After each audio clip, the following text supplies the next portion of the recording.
안녕하세요. 저는 60 중반을 넘긴 여자입니다. 딸과 아들을 다 시집장가 보내고 이제야 좀 한숨 돌리며 글을 쓰게 되었네요. 애들 결혼시키고 나면 조용하고 평온한 노년이 펼쳐질 줄 알았어요. 그런데 막상 그렇게 되니까 이 인생이란 게 그렇게 순탄하지도 조용하지도 않더군요. 끔찍할 만큼 소스라치게 놀라고 또 마음이 꼬이고 꼬이던 일들이 연이어 일어났습니다. 그래도 그 모든 이야기를 꾹꾹 눌러 담아 오늘 이 자리에 꺼내보려 합니다. 들어주신다면 진심으로 감사한 마음 전하고 싶어요. 아이들 결혼시키고 나면 인생의 이막은 좀 평온하리라 생각했어요. 나를 필요로 하던 이들이 모두 자기 인생을 찾아 떠났고 이제는 나와 남편 둘뿐이었거든요. 그런데 남편은 여전히 일터에, 사업에, 바깥일에 몰두하며 살아갔죠. 퇴직이란 말도 은퇴란 개념도 없이요. 여보, 오늘 주말인데도 또 출근할 거야? 하루쯤은 좀 쉬지 그래. 우리도 이제 좀 느긋하게 살아보면 안 돼? 쉬긴 뭘 쉬어. 집에 앉아있으면 답답해서 미쳐버리겠구만. 그리고 집에 가만히 있으면 돈이 나오냐? 아니, 당신이 사업가는 맞지만 꼭 그렇게까지 해야 해? 한 번쯤은 나랑 여행도 가고 그냥 손잡고 산책도 좀 하고. 이 나이에 뭐가 그리 급해? 손 놓고 놀 만큼 벌었으면 벌써 접었지. 애들 결혼시키면서 들인 돈이 얼만 줄이나 알아? 그리고 당신은 나랑 40년을 같이 살았으면서 아직도 날 몰라. 난 이렇게 쉬지 않고 일하면서 살아야 마음이 놓이는 사람이야. 그럼 나도 당신이랑 같이 늙어가고 있는데 이젠 좀 나한테도 관심 가져줄 때 되지 않았어? 당신 계속 이러다 말년에 나한테 밥도 못 얻어먹을지 몰라. 잘해야 할 거야, 당신. 저는 농담처럼 말을 건넸지만 사실은 서운한 감정이 좀 담겨 있었어요. 애정이라기보다 함께 늙어가는 사람으로서 조금은 다정하게, 조금은 따뜻하게 지내고 싶었거든요. 그런데 남편은 그 말에 눈살을 찌푸리며 대뜸 버럭 소리를 지르더군요. 이 사람아, 당신 진짜 왜 이래? 지금까지 당신이랑 애들 먹여 살린 사람이 나잖아. 내가 다 벌고 다 책임지고 살아온 거 모른다고 하지 마. 그런데도 내가 당신한테 밥 얻어먹을 처지라는 식으로 말을 해? 내가 그 정도 자격도 안 된다는 거냐? 아니, 왜 갑자기 그렇게까지 화를 내고 그래? 내가 뭐 그냥 웃자고 한 말이잖아. 너무 심각하게 받아들이지 마. 알겠어, 내가 미안해. 말 실수했어. 그냥 잘 다녀와, 무리하지 말고. 아침부터 재수없는 소리 들어서 기분 더럽네. 오늘 일도 다 망칠 것 같네 아주. 그러더니 현관문을 있는 힘껏 쾅 하고 닫으며 나가버리더군요. 벽이 덜컥 울릴 정도로요. 그 문소리를 들으며 전 또 씁쓸하게 웃었죠. 사실 저희 부부는 남들이 보기엔 큰 다툼 없이 잘 사는 것 같았겠지만 속내를 들여다보면 전혀 그렇지 않았어요. 서로 말을 해도 통하지 않았고 성격은 정반대였고 바라보는 방향도 늘 어긋났죠.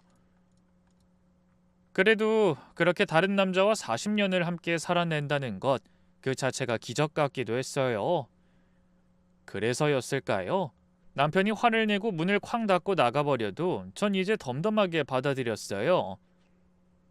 어차피 시간이 지나면 또 아무렇지 않은 척 집으로 들어올 테고 저는 또 아무렇지 않은 척 따뜻한 국을 끓여놓고 그 일을 기다릴 테니까요. 그게 제 인생의 황혼이었답니다. 무뎌진 감정, 익숙해진 고독, 그리고 묵묵한 기다림이 당연해진 시간들이 말이죠. 장을 보러 나가는 것 외에는 외출이 거의 없었습니다. 아이들이 각자의 가정을 꾸려 떠난 후로는 집안일도 줄었지만 이상하게 매일 할 일이 많더군요. 세탁기 돌리고 바닥 청소하고 반찬 만들어 냉장고 채워놓고 나면 어느새 하루가 훌쩍 지나 있었어요. 게다가 밖에 나간다고 해서 마땅히 어울릴 사람이 있는 것도 아니었습니다. 친구라고 부를 만한 사람 하나 없이 지내다 보니 오히려 집안이 더 편했죠. 가끔은 후회도 되더라고요. 뭐 이럴 줄 알았으면 진작부터 동창회도 나가고 동네 모임에도 얼굴 좀 들이댈 걸 하고 후회가 되었네요. 어느 날 혼자 점심을 차려 먹고 나서 남편 저녁 반찬거리를 사려고 시장에 나섰습니다. 시장 한복판을 돌며 쑥갓 한 단, 동태 두 마리, 단단한 늙은 호박과 오이까지 잔뜩 싸서 장바구니에 넣고 돌아오는 길에 동네 벚꽃길로 슬쩍 삥 돌아 걸었습니다. 그날따라 벚꽃이 눈처럼 쏟아졌어요. 바람이 한번 스치면 꽃잎들이 흩날리며 머리 위에 내려앉았고 하얗게 피어오른 그 풍경을 보니 괜히 가슴이 시큰해졌습니다. 이제 나도 바람 따라 흩날릴 날이 머지 않았구나 싶더군요. 그렇게 천천히 벚꽃길을 걷고 있었는데 저 멀리 눈에 익은 실루엣 하나가 보였습니다. 50m쯤 앞이었을까요? 남편이었습니다. 40년을 함께 산 사람이니 머리 뒤통수 하나만 봐도 알겠더라고요. 그런데 그이는 혼자가 아니었습니다.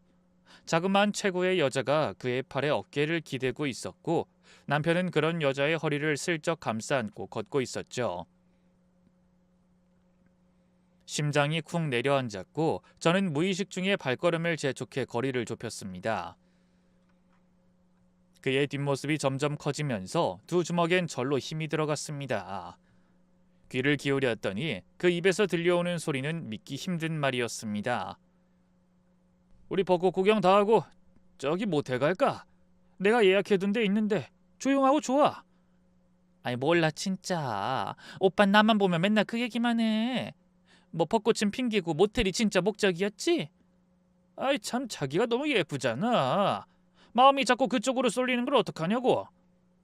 내 마누라랑 같이 있으면 진짜 그런 생각 1도 안 들어. 근데 자긴 딱 내 취향이란 말이야.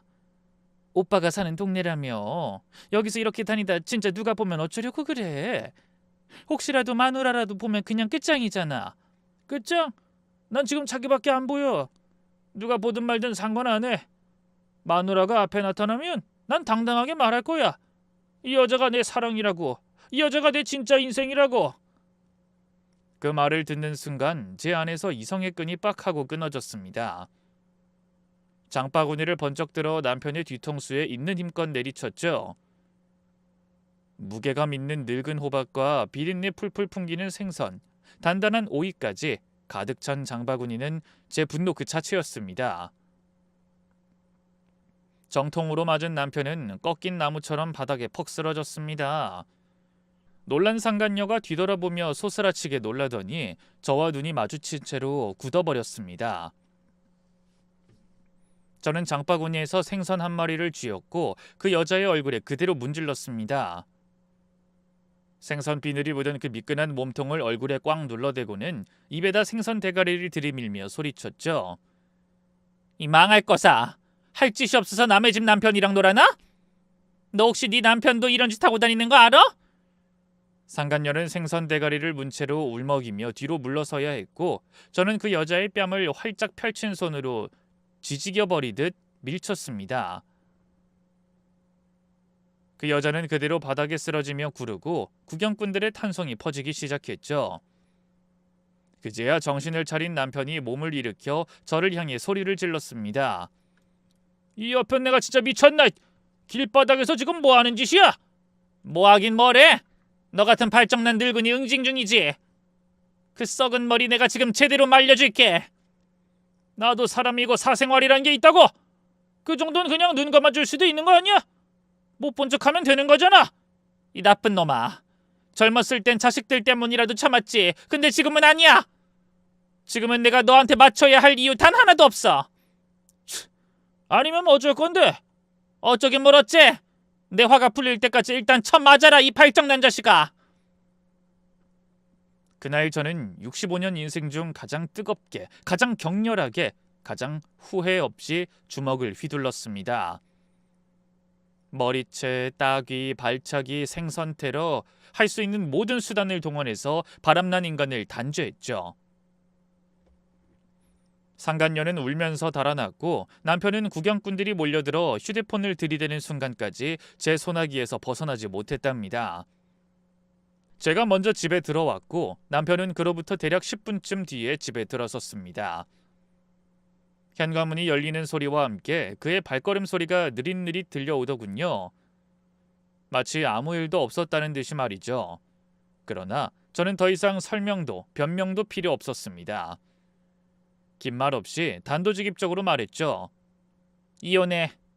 남편은 순간 멈칫하더니 비웃듯 말했습니다. 이혼은 무슨, 그냥 참고 살아. 절차 복잡하게 찢어져서 뭐 하겠어. 그냥 이대로 살아. 내가 지금 부탁하는 걸로 들려? 이건 통보야. 일방적으로. 이 나쁜 놈아. 더는 같이 못 살겠으니까 당장 끝내자는 거야. 그 말에 남편은 어이없다는 듯 콧방귀를 끼며 되받아쳤습니다. 에이, 바람 좀 피운 거 가지고 무슨 이혼까지 하냐. 그럼 세상에 이혼 안 할 부부가 어디 있겠어. 다 그만큼 참고 사는 거야. 참나. 세상 사람들이 다 당신 같은 줄 아냐? 그놈의 세상 타령하지 마. 당신은 이 생선 대가리보다도 못한 놈이야. 썩어빠진 정신머리로 남의 삶을 좀 먹는 기생충 같으니. 나 자식들한테 다 말할 거야. 변호사도 선임해서 아주 깔끔하게 법적으로 이혼해 줄게. 그러자 남편은 한숨을 쉬며 팔짱을 끼고 넌더리 난다는 얼굴로 말하더군요. 아휴, 늙은 우리가 지금 와서 무슨 이혼이야. 그냥 조용히 살자. 그리고 뭐 그렇게 억울하면 당신도 나가서 딴 남자 만나봐. 난 이해할게. 봐줄 테니까. 그 말을 듣는 순간 눈앞이 확 돌아버렸습니다. 뭐 눈엔 뭐만 보인다더니 역시 쓰레기는 쓰레기만 보는구나 싶었죠. 너 아직 덜 맞았구나. 좋아, 2차전 간다. 내 이 깊고도 거대한 정신적 충격에 대한 정당한 보상이니까 이번에도 아주 달게 좀 맞아봐. 그리곤 손에 잡히는 걸 들었습니다. 마침 눈앞에 있던 마늘 빻는 절구, 그 무겁고 단단한 도구를 그대로 들고 남편의 면상과 등짝에 사정없이 휘둘렀습니다. 한 방 또 한 방, 면상과 등짝을 악에 받쳐 눈물도 없이 때려댔습니다. 절구질을 하듯이 마늘 대신 그이의 죄를 빻는 심정으로 갈겼어요. 그러고 나니 숨이 가빠지고 팔이 저릿할 정도였지만 화는 조금 가셨고 대신 역겨움이 파도처럼 밀려오더군요. 같은 공간에 있다는 것만으로도 속이 메스꺼웠습니다. 그래서 저는 그대로 집을 나왔습니다. 딸과 아들에게 각각 전화를 걸어 집 근처 카페로 불러냈고 그 자리에서 남편이 또다시 바람을 피운 사실을 전했습니다. 말을 마치기도 전에 두 남매는 분노로 눈을 부릅뜨고 말하더군요. 엄마 아빠가 이번에 처음도 아니잖아. 우리도 알아. 옛날에 바람 피운 거 다 알고 있었어. 우리도 다 눈치챘었어. 그리고 이번 말고도 그동안 몰래 바람 많이 피웠을 거야. 맞아요, 엄마. 그땐 엄마가 우리 때문에 꼭 참고 견뎠겠죠. 근데 이제 우리 다 컸어요. 더는 참지 마요. 이번엔 꼭 이혼해요. 우리가 엄마 도와드릴게요. 무조건 엄마 편이에요. 두 남매가 나란히 앉아 제 손을 꼭 잡고 이혼하라고 말하더군요. 그 말에 눈물이 왈칵 쏟아질 뻔했습니다. 그제야, 정말로 그제야 속이 조금 풀리더군요. 수십 년 동안 꾹꾹 눌러왔던 마음 한구석이 조금은 숨을 쉴 수 있게 된 느낌이었습니다. 자식들 덕에 변호사를 소개받고 처음으로 법무법인이라는 데를 찾아갔습니다. 떨리는 마음으로 제 이야기를 하나하나 전했고 변호사님은 고개를 끄덕이며 조용히 받아 적으셨죠. 그렇게 이혼 소장을 쓰고 정식으로 절차에 들어갔습니다. 남편은 위자료가 아까워서 펄펄 뛰며 이혼 못해주겠다고 으르렁거렸지만 법 앞에서 그 분노는 별 힘을 쓰지 못했습니다. 판사님은 단호했습니다.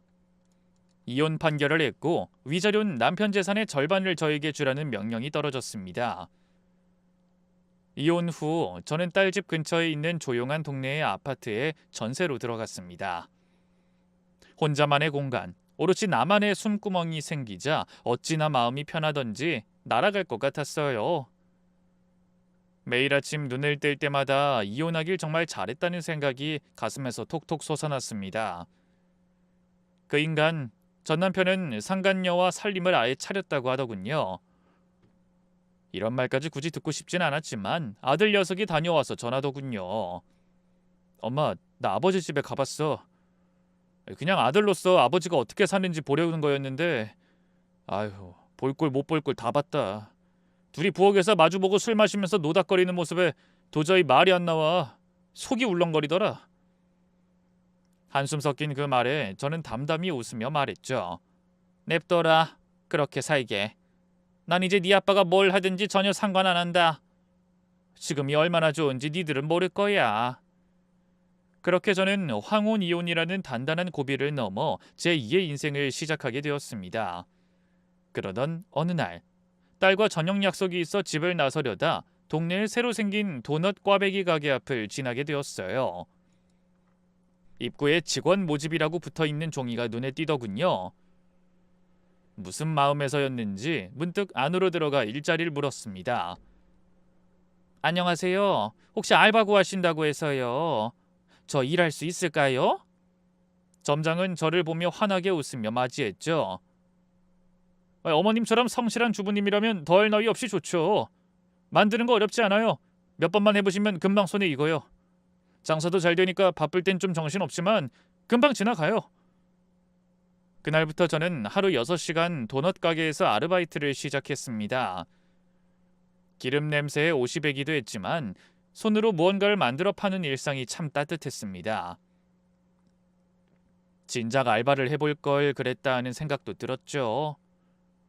도넛 가게는 손님들이 줄을 서서 사갈 정도로 장사가 잘 되었고 하루하루가 소소한 행복으로 채워지던 그런 날이었어요. 그런데 평화를 깨트리는 일이 또 벌어졌습니다. 그날도 알바를 마치고 장바구니를 들고 집으로 가는 길이었는데 아파트 입구에서 낯익은 소리가 귀에 꽂혔습니다. 그 소리는 날카로웠고 꽤나 무례했습니다. 야, 경비면 경비를 제대로 서! 잡상인 하나 못 막는 게 무슨 경비야? 경비견도 너보단 낫겠다 이 노인네야. 죄송합니다. 공용번호를 누르고 들어오길래 주민인 줄 알고. 경비 아재, 언제까지 주민들 얼굴도 못 외우고 앉아있을 거야? 경비실에서 띵까띵까 앉아서 편하게 돈만 받아가는 거 아니야? 자빠져 자고 있었나? 죄송합니다. 앞으로 주의하겠습니다. 에휴, 할 짓 없어서 경비나는 놈이면 최소한 눈치는 있어야지. 아파트 주변 청소라도 제대로 해. 그 소리를 듣는 순간 피가 거꾸로 솟았습니다. 고개를 돌려보니 제 아들뻘 되는 젊은 녀석이 경비 아저씨를 향해 삿대질을 하고 있더군요. 저는 참지 않았습니다. 이봐 젊은 아저씨.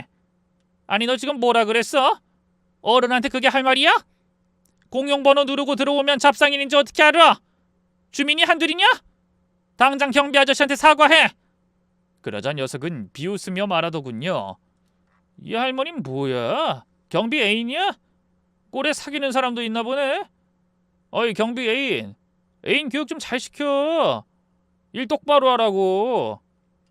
저는 입을 꾹 다물고 그놈을 정면으로 노려보다가 크게 소리쳤습니다. 이 버릇없는 자식이 어디서 막말을 해? 야, 나도 이 아파트 주민이야. 이 경비 아저씨가 뭘 잘못했는데? 반말 찍찍 막말 쌍소리 질러댄 널 가만 놔둘 수가 없다. 지금 당장 사과해. 90도로 숙여서 용서를 빌란 말이야. 안 그랬단 이놈 등짝 3겹으로 접어주마. 이 할망구 진짜 미쳤네. 놓친 애들이 가지가지 한다. 재수 없으려니까. 어이 경비, 너 내가 진짜 잘라버릴 수 있어. 기대하고 있어. 그렇게 말하고 떠나려 하길래 저는 참지 않고 있는 힘껏 전 남편을 후려쳤던 그 손맛으로 그 젊은 놈의 뒤통수를 딱 날려버렸습니다. 주변 사람들이 하나둘씩 모여들기 시작했고 무슨 일이에요? 묻기에 저는 단호하게 대답했죠. 저 젊은 놈이 잘못 하나도 없는 경비 아저씨한테 반말로 쌍소리로 갑질을 했어요. 내가 두 눈으로 똑똑히 봤습니다. 그러자 주민들 모두 하나같이 고개를 끄덕이며 그 청년을 향해 손가락질을 하기 시작했습니다. 당황한 그놈은 얼굴을 감싸며 도망치듯 아파트 안으로 들어갔고 경비 아저씨는 저를 향해 꾸벅 인사를 하며 말했습니다. 아이고 여사님 정말 감사합니다. 근데 손은 괜찮으세요? 손바닥으로 때리셨잖아요. 화끈거리시겠어요? 경비 아저씨 난 괜찮아요. 저런 버르장머리 없는 녀석은 누구 하나가 따끔하게 혼내줘야죠. 오늘 나라도 나서서 참 다행이에요. 아유, 너무 감사하고 죄송해요. 그 총각 얼마 전엔 술에 취해서 저한테 술 심부름을 시키더라고요. 말도 못했는데 여사님 덕분에 오늘 속이 다 시원합니다. 됐어요. 고맙다는 말은 이제 그만하고 얼른 들어가서 쉬세요. 그렇게 말하고 저는 집으로 돌아왔습니다. 손바닥은 따끔했지만 마음은 아주 평온했습니다. 지켜야 할 것을 지키고 나니 마치 인생의 한 페이지를 똑부러지게 정리한 것 같은 기분이 들었거든요. 이튿날 평소처럼 도넛 가게에서 반죽을 치대고 기름 위에 도넛을 노릇노릇 튀기고 있었습니다. 가게 안은 고소한 향기로 가득했고 바깥에는 손님들이 줄을 서서 기다리고 있었죠. 그때였습니다. 문이 열리는 소리와 함께 익숙한 얼굴 하나가 환하게 웃으며 다가오더군요. 여사님, 도넛 좀 주세요. 고개를 들자마자 눈이 동그래졌습니다. 아, 네. 어머, 경비 아저씨? 사복을 입으시니까 못 알아봤어요. 하하, 제가 사복 입으면 조금 더 그럴싸해지죠. 아니, 그런 뜻이 아니라. 아무튼 어서 오세요. 도넛은 몇 개나 드릴까요? 많이 주세요. 여사님이 주실 수 있는 만큼 넉넉히 주십시오. 지금 막 튀긴 게 6개 있네요. 다 드릴까요? 그 사람은 기다렸다는 듯이 고개를 끄덕였고 저는 재빨리 도넛을 봉투에 담아드렸습니다. 계산까지 마치고는 떠나는 줄 알았는데 가게 앞에 서성이는 그 그림자가 눈에 들어왔습니다. 계속 어슬렁거리며 유리창 너머를 힐끔거리는 모습이 눈에 밟혔죠. 저기 경비 아저씨, 거기서 뭐 하세요? 누구 기다리시는 거예요? 그는 눈을 반짝이며 웃었고 느릿느릿 대답했습니다. 네, 그 바로 여사님 기다리고 있었습니다.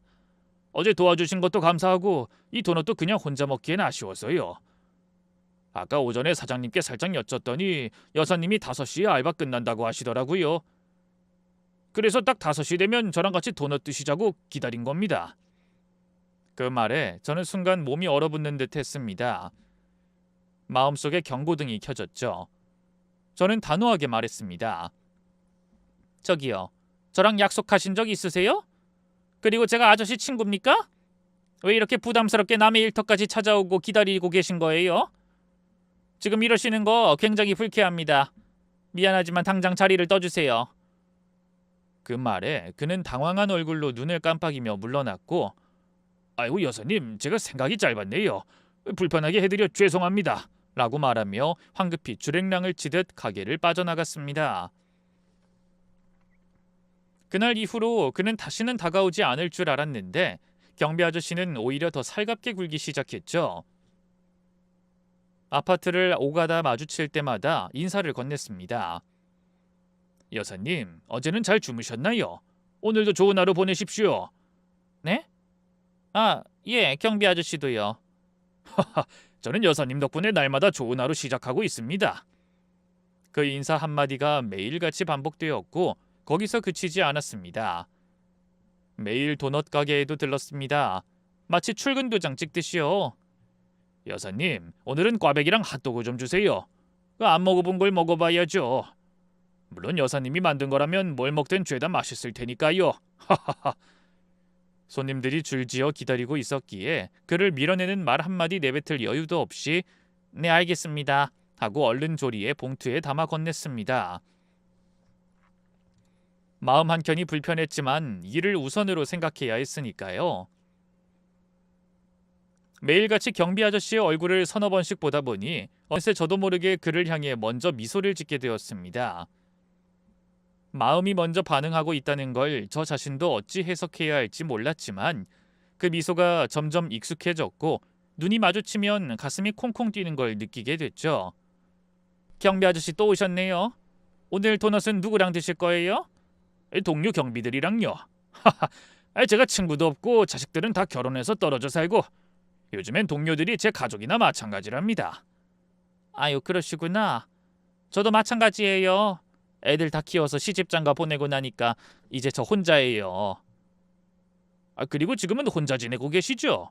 저도 그렇습니다, 여사님. 저도 말하자면 싱글입니다. 하하하. 그 말에 저도 모르게 웃음이 나왔습니다. 참 희한한 일이었어요.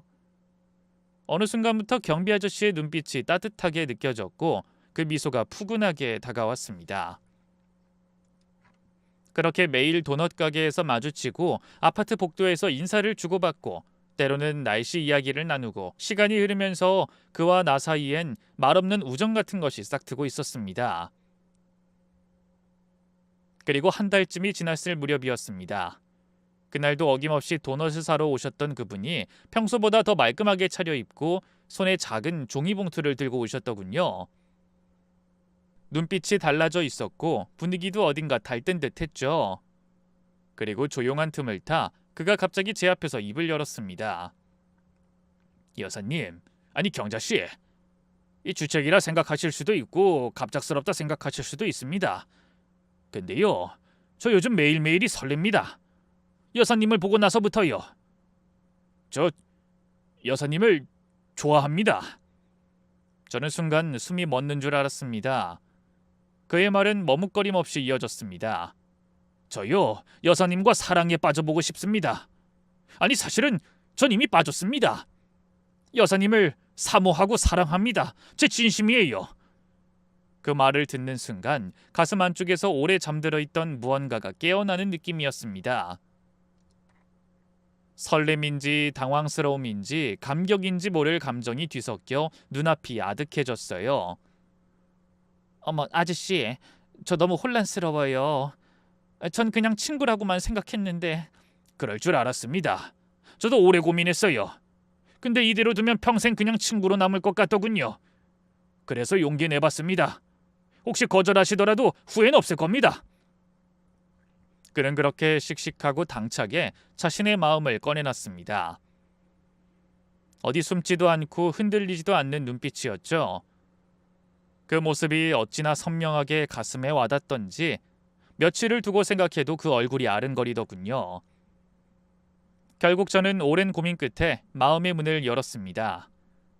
경비 아저씨, 아니지, 성식 씨라고 불러야겠네요. 저도 성식 씨가 좋은 것 같아요. 그 말에 그의 눈이 동그래졌습니다. 입가가 귀까지 올라가도록 환해졌고 두 손을 덜덜 떨면서 말했습니다. 지금 경자 씨가 저한테 좋다고 한 거죠? 그럼 우리 오늘부터 사귀는 사이입니까? 이거 꿈 아니죠? 진짠가요? 어디 보이 좀 꼬집어 주세요. 확인 좀 해보게요. 아유, 이 사람 참 정말 애 같으시네. 저는 웃으며 그의 볼을 살짝 꼬집었고 성식 씨는 호탕하게 웃음을 터뜨렸습니다. 그렇게 해서 저의 황혼의 사랑이 조용히 그러나 뜨겁게 시작되었습니다. 사랑이라는 것이 나이를 가리지 않는다는 걸 그날 저는 온몸으로 다시 깨달았습니다. 저와 그이는 오랫동안 비밀스러운 연애를 했습니다. 아무래도 경비와 주민이 사귄다는 소문이 돌면 괜히 이상한 눈초리로 보는 사람도 있지 않을까 싶어 사람들 눈을 피해 조심조심 아주 조용히 사랑을 키웠죠. 자식들에게도 단 한마디 하지 않았습니다. 그렇게 계절이 4번 바뀌었고 봄, 여름, 가을, 겨울 4계절을 함께 보내며 저는 마치 젊은 시절 그 설레는 청춘의 감각이 되살아난 듯한 나날을 살았습니다. 정말이지 꽃피는 봄날처럼 마음이 활짝 열렸고 겨울조차 따뜻했죠. 그러던 어느 날 성식 씨가 제법 진지한 얼굴로 말을 꺼냈습니다. 경자, 임자, 이제 우리 함께 살아야 하지 않을까? 난 말이야, 임자랑 남은 생을 같이 보내고 싶어. 이제 슬슬 살림을 합칠 때가 된 것 같아. 그 말을 듣는 순간 제 가슴이 철렁했어요. 마음 깊숙한 곳에서 파문이 퍼졌고 그 파문은 기억과 두려움 그리고 설렘을 함께 몰고 왔죠. 성식 씨, 저 재혼은 한 번도 생각해 본 적 없어요. 자식들한테 말하기도 창피하고 다 늙어서 이런 사랑이라니 괜히 주책인 것 같고. 그이는 제 말을 다 듣고 난 후 아주 단호하면서도 따뜻하게 말했습니다. 경자, 사랑이 창피한 거야? 우리 둘 다 싱글이고 법적으로도 아무 하자 없고 마음으로도 진심인데 왜 우리가 주춤해야 해? 난 말이야, 더는 못 참겠어. 당신과 나 이제는 부부로 지내고 싶어. 내 진심을 꼭 받아줘. 성식 씨. 저는 잠시 지난 1년 동안 그와 함께했던 따뜻한 순간들을 떠올렸습니다. 혼자 지내며 느끼던 외로움, 그 빈자리를 메워준 그의 온기, 그리고 나도 다시 살아있다는 감정을 느낄 수 있게 해준 사랑. 결국 고개를 천천히 끄덕였습니다. 저는 그의 아내가 되기로 마음을 정했답니다.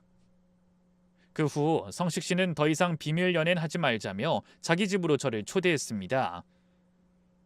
가볍게 생각하고 따라갔는데 그가 안내한 집은 무려 대저택이었습니다. 성식 씨, 여기 진짜 집이에요? 아니 이런 집에 살면서 왜 경비 일을 하느냐고? 하하, 그야 난 일하면서 살고 싶었거든.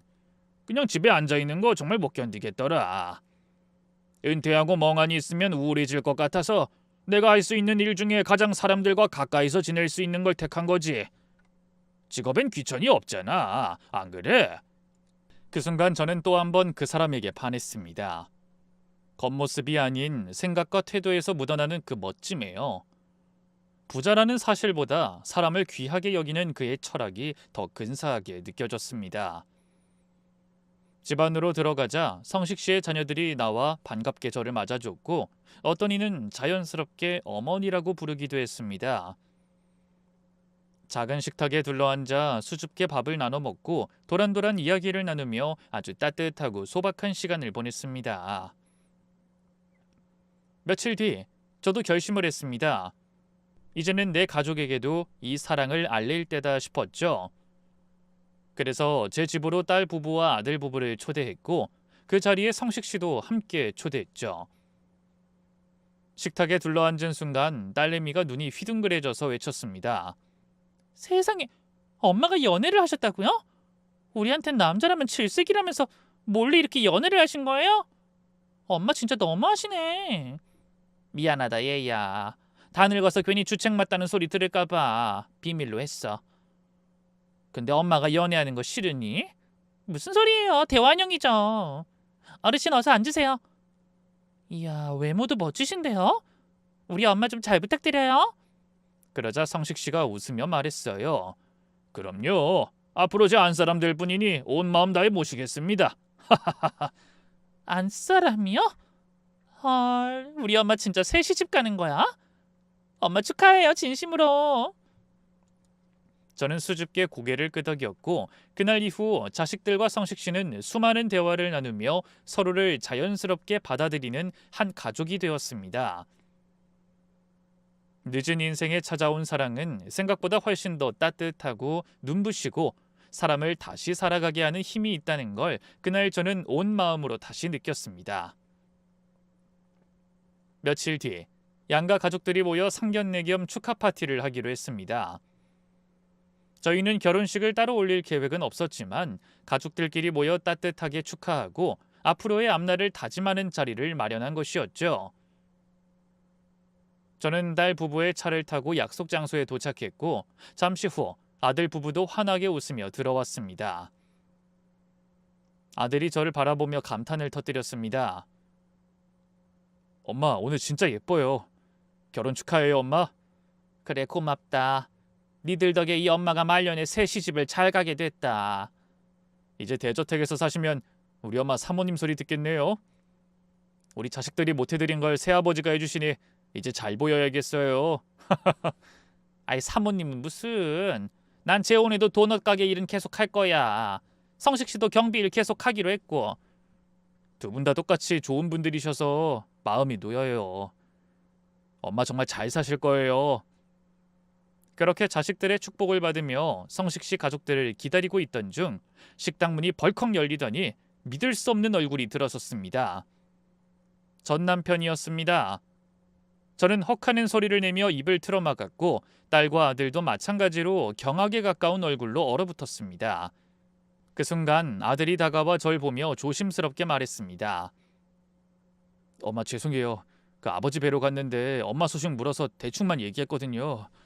근데 여기까지 오실 줄은 몰랐어요. 뭐야? 너 아빠랑 연락 끊었다며?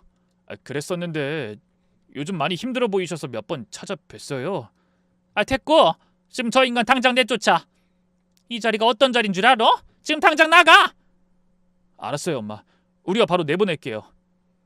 아들 부부가 자리에서 일어나 그를 막아섰는데 그이는 갑자기 큰 소리로 외쳤습니다. 절대 재혼하면 안 돼! 이 남자는 네가 재혼하려는 이 남잔 말이야. 내 애인이 뭐? 당신이 뭔데 재혼을 막아? 무슨 자격으로? 이 옆에 내야. 그 남잔 내가 바람 피운 그 여자의 친오빠야. 당신이 재혼한다길래 아들한테 재혼남 이름 물었고 어디서 들었던 것 같아 뒷조사해봤어. 근데 그 놈이 내가 사귀던 상간녀의 오빠였다고. 뭐라고? 지금 그게 무슨 개풀 뜯어먹는 소리야? 그 순간 식당 안은 일순 정적에 휩싸였습니다. 전 남편은 숨을 몰아쉬며 자신에게 있었던 일을 쏟아냈습니다. 저와 이혼한 후 상간녀와 함께 살림을 차렸지만 그 여자가 돈을 탈탈 털어 도망갔다는 겁니다.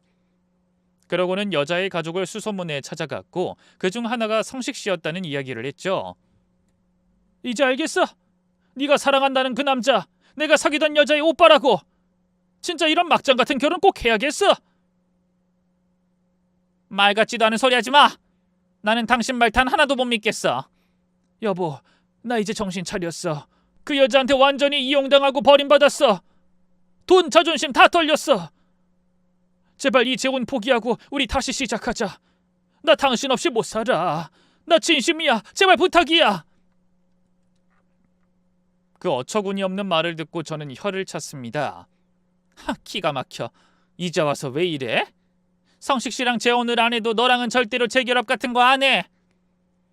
자식들은 그가 저에게 다가오려는 걸 몸으로 막았고 그 순간 식당 입구에서 성식 씨와 그의 가족들이 도착했습니다.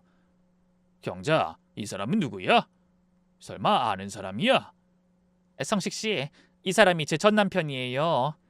그리고 이 사람이 하는 말이 사실이라면 성식 씨 여동생이... 제 말이 끝나기도 전에 성식 씨가 낯빛을 고치며 대답했습니다. 내 여동생이 유부남을 사귀었다는 그 사람이 경자 씨 전 남편이라고? 그게 사실인가요? 성식 씨 이 사람 본 적 있어요? 우리 집에 찾아왔었어. 여동생이 돈을 빼먹고 도망쳤다고 나한테 책임지라고 난동을 피웠지. 그게 당신 전 남편이었다니. 세상에, 정말 이게 다 맞다면 우리 정말 복잡해졌네요. 머리가 깨질 것 같아요.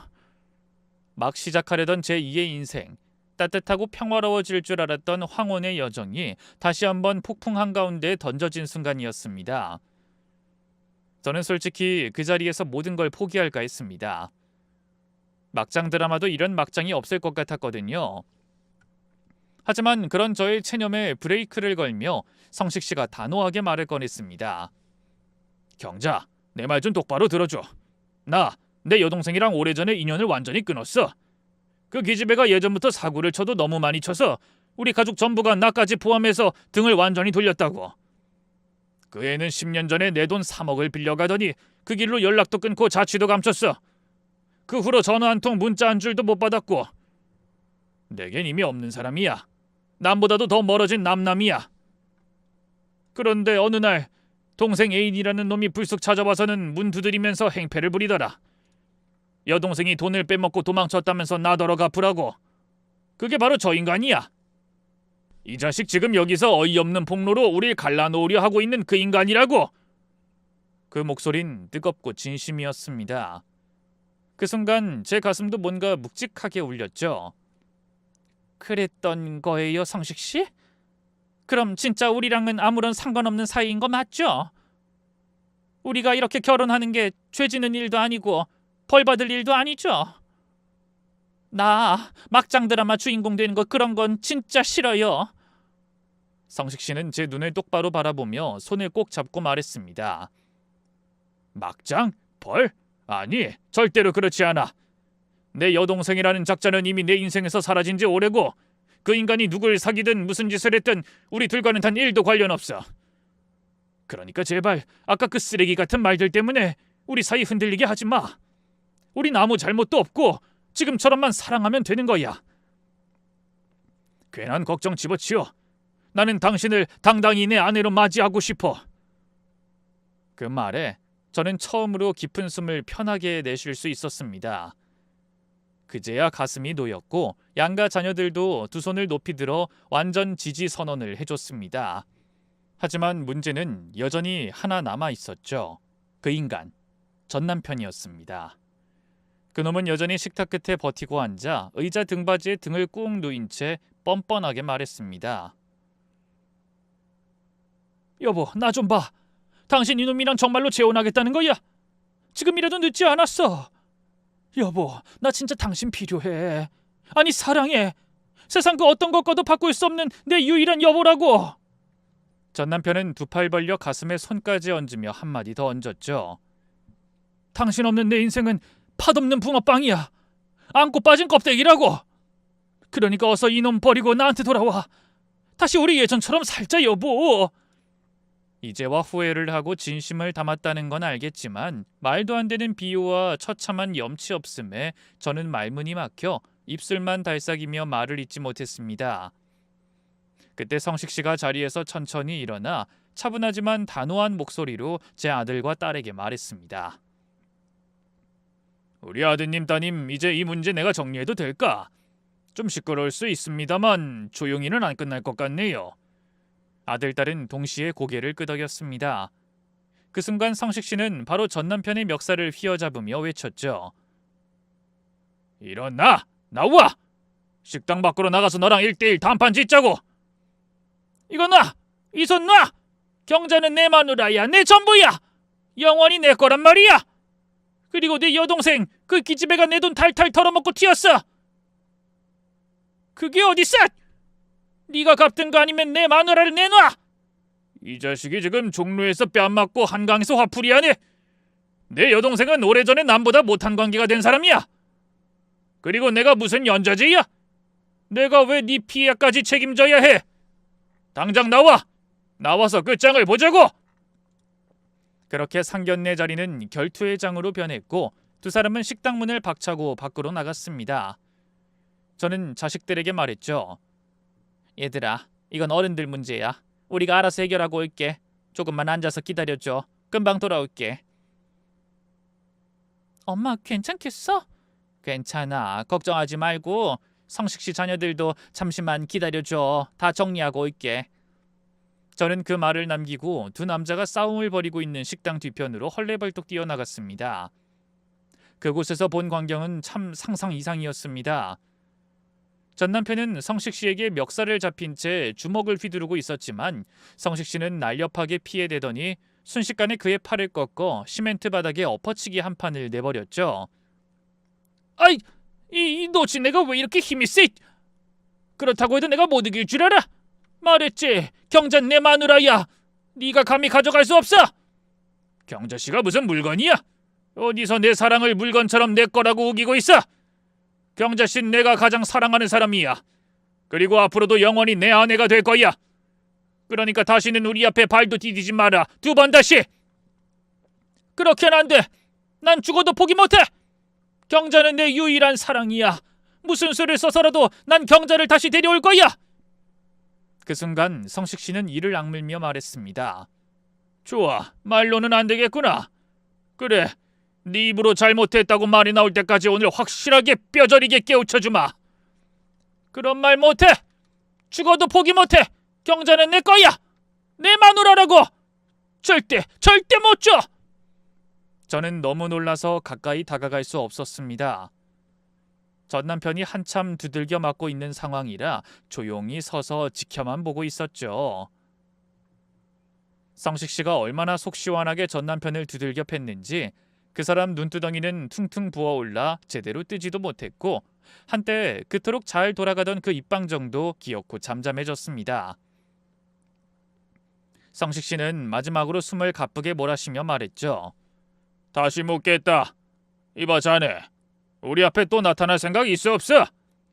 전 남편은 코피와 눈물을 섞어가며 흐느끼듯 말했습니다. 아닙니다. 절대 안 그럴 겁니다, 형님. 제가 정말 주제도 모르고 오지 말아야 할 때 와버렸습니다. 이미 전처 마음은 떠났는데 어떻게 그 마음을 되돌리겠습니까? 이제 제발 그만 좀 때려주시고 보내주세요. 진작 그랬으면 괜히 손 안 대도 됐잖아. 그리고 하나만 확실히 해두자. 내 여동생 문제는 경찰서에 가든 말든 네가 알아서 끝장봐. 그 기집애랑 나는 남보다 더 가족도 모두 아니야. 그러니까 엮지마. 앞으로도 절대 엮지마. 예, 형님 명심하겠습니다. 근데요. 또 뭐가 남았냐 임마. 그게 지금 차비가 없어서 그런데 혹시 10만 원만 좀. 성식 씨는 숨을 깊이 들이쉬고는 제 쪽으로 고개를 돌리며 한숨을 뱉었습니다. 이런 놈이 그동안 당신 전 남편이었다는 게 믿기지 않네. 경자가 그동안 얼마나 힘들게 살아왔는지 대충 알겠다. 그리고 다시 전 남편을 노려보며 주머니에서 지갑을 꺼내 10만 원을 꺼내 던지며 말했습니다. 자, 여기 있다. 이 돈 받고 깨끗이 사라져. 대신 다음에 또 우리 앞에 나타나기만 해봐. 이번엔 10만 원이 아니라 10만 대를 후려칠 거니까. 알아들었냐 이 자식아? 네 형님. 네 정말 감사합니다. 오늘 일은 진짜 깊이 반성하고 있습니다. 다신 패기치지 않겠습니다. 그렇게 싸움은 마무리됐습니다. 전 남편은 얻어터진 몸뚱이를 끌고 시멘트 바닥을 질질 끌듯이 지나 도로 쪽으로 기어가듯 사라졌습니다. 그 모습이 안쓰럽다기보다는 속이 다 시원했답니다. 저는 곧바로 성식 씨에게 다가가 조심스럽게 물었습니다. 괜찮아요? 어디 다친 데는 없어요? 경자, 걱정 붙들어 매. 난 아무렇지도 않아. 오히려 당신이 놀랐을까봐 그게 더 걱정이지. 그리고 아까도 말했지만 내 여동생은 이미 오래전에 내 인생에서 지워진 존재야. 그러니까 그런 일로 우리 사이 흔들리지 않았으면 해. 알았어요, 성식 씨. 나도 이제 확실히 이해했고 절대로 다시 그런 쓸데없는 의심 안 할게요. 그러니까 우리 들어가요. 애들도 기다리고 있으니까 이제 맛있게 밥 먹어요. 하하하, 그래. 아이 놓친 내가 괜히 힘을 썼더니 배가 고파 죽겠네. 오늘 제대로 한 상 푸짐하게 먹어봅시다. 그렇게 저희 둘은 식당 안으로 다시 들어섰습니다. 자녀들은 아무 일도 없었다는 듯이 아무렇지 않게 밝게 웃으며 자리에서 우리를 맞아줬습니다. 엄마 오셨어요? 식사 주문했어요. 금방 나올 거예요. 새아버지 자리에 앉으세요. 지금부터 진짜 상견례 시작이에요. 하하, 그래. 재미있게 놀아보자고. 그 자리에서 이어진 대화는 정말이지 웃음꽃이 끊이질 않았고 온 식탁 위에 따뜻함과 화기애애함이 가득 번졌습니다. 비록 복잡한 우여곡절은 있었지만 그날 이후 저는 알 수 있었습니다. 인생의 황혼에도 이렇게 따스한 햇살 같은 사랑이 올 수 있구나 말이죠. 얼마 뒤 저는 조심스레 전셋집 집주인에게 양해를 구하고 몇 년간 정들었던 집을 깔끔히 정리했습니다. 그리고 드디어 성식 씨의 저택으로 이사를 갔죠.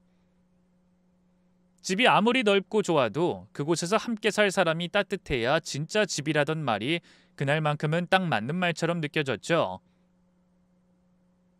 새로운 날의 아침, 햇살이 부드럽게 안방창을 넘어올 무렵 성식 씨가 정갈한 경비복 차림으로 제게 다가왔습니다. 여보, 아침밥 너무 맛있었어. 덕분에 기분이 최고야. 이제 나 슬슬 나가봐야겠어. 오늘도 열심히 일하고 있게. 당신도 도넛 가게 가서 손님들이랑 웃고 떠들면서 재밌게 일하고 와요. 그래요, 여보. 우리 각자 자기 자리에서 열심히 일하고 저녁엔 같이 산책해요. 그이가 문을 나서기 직전 살포시 뒤돌아보며 말을 덧붙였습니다. 여보, 내 말 기억하지?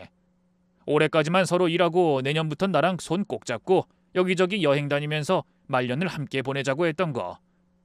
우리 그렇게 약속한 거 알지? 그럼요. 왜 기억이 안 나겠어요?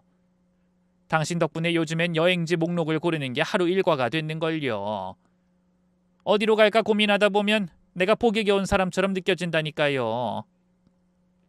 그럼 오늘도 파이팅이에요? 그래요, 파이팅! 내 사랑 여보! 그렇게 저희는 황혼의 첫 해를 각자 일터에서 하루하루를 성실하게 보내며 소박하지만 따뜻한 일상을 함께했습니다. 그리고 이듬해 우리는 약속대로 도넛 가게와 경비일을 정리하고 조용히 손을 맞잡고 새로운 여정을 떠났습니다. 난생 처음 타본 비행기, 반짝이는 바닷가, 느긋하게 걷던 유럽의 골목들, 그리고 조용히 바라본 사막의 노을. 해보지 못했던 것들을 하나씩 해보며 진짜 인생이란 무엇인지 이제야 비로소 느끼고 있답니다. 전 남편은 단칸방에서 지내며 허드렛 일을 하며 먹고 살고 있답니다. 아들, 딸이 큰 도움을 주진 않은 모양이더라고요. 다 뿌린 대로 거둔 것이겠죠. 지금 제가 들려드린 이 이야기는 어쩌면 한 여자의 우여곡절 많은 삶, 그리고 두 번째 사랑을 통해 다시 피어난 삶의 꽃에 대한 기록이었습니다. 이혼과 재혼 그 사이에서 울고 웃고 때로는 싸우고 때로는 사랑하며 이 자리에 오기까지 정말 긴 시간이 걸렸습니다. 하지만 지금 이렇게 누군가에게 제 이야기를 들려드릴 수 있어서 그저 감사할 뿐입니다. 재밌게 들어주셨다면, 제 이야기 속에 작게라도 마음이 움직이셨다면 그걸로 충분합니다. 그럼 저는 이만 인사드릴게요. 진심으로 감사합니다. 모두 안녕히 계세요.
안녕하세요. 저는 여기 채널 사연을 자주 듣고 지내는 40대 여성입니다. 예전에는 이곳의 사연을 마냥 재밌게만 들었어요. 어려운 사람들을 보면 저와 비슷한 상황이다 싶어서 더 집중해서 들었고요. 하지만 이곳에 일어나는 기적과도 같은 일들은 저와 상관없는 일이라고 생각했습니다. 보통의 삶에서 그런 기적은 쉽게 찾아오지도 않으니까요. 거기다 제가 저 먹고 사는데 급급해 주변에 베푼 것도 없었거든요. 나쁘게 살지 말자, 바르게 살자가 제 좌우명이긴 했지만 제게 기적이 찾아오길 바라기에는 부족한 삶이었습니다. 그런데 이 기적이라는 게 꼭 제가 베풀지 않더라도 찾아오더라고요. 물론 누군가 베풀어야 한다는 건 변하지 않지만 말이죠. 저는 오늘 제게 찾아온 기적에 관해서 이야기해보려고 합니다. 이 세상 외롭게 또 힘들게 살 줄 알았던 제게 행복과 사랑을 찾아준 이야기를 말이죠. 저희 부모님은 제가 어릴 적부터 작은 가게를 운영하셨습니다. 두 분은 매일 새벽 일찍 가게를 나가서 밤 늦게까지 영업하셨고 그런 부모님의 모습은 그 어떤 사람들보다 부지런하고 바빠 보이셨어요. 성실하면 언젠가 성공할 거라는 생각으로 저희 부모님은 늘 진심을 다해서 열심히 살아오셨고 언젠가부터는 정말로 형편이 조금씩 나아지며 밝은 미래가 보이기도 했습니다. 하지만 그랬던 부모님의 가게가 갑자기 망하게 되면서 저희는 살 곳을 찾아 시골로 내려가야만 했어요. 빚 때문이라고 했어요. 큰 빚을 감당하기 힘들어 잘 되고 있던 가게도 팔아야 했고 집도 팔아서 아무것도 없는 빈손이 되어 시골로 내려가야 했죠. 그래서 부모님께서는 아는 분의 도움으로 시골 공장에 취직하시고 그 공장 한쪽에 딸린 3평짜리 작은 사택에서 지내며 일을 시작하게 되셨죠. 겨우 희망을 품어보려다 주저앉게 되며 희망이 보이지 않는 미래였지만 그럼에도 저희 부모님은 좌절하거나 힘들어하지 않으셨습니다.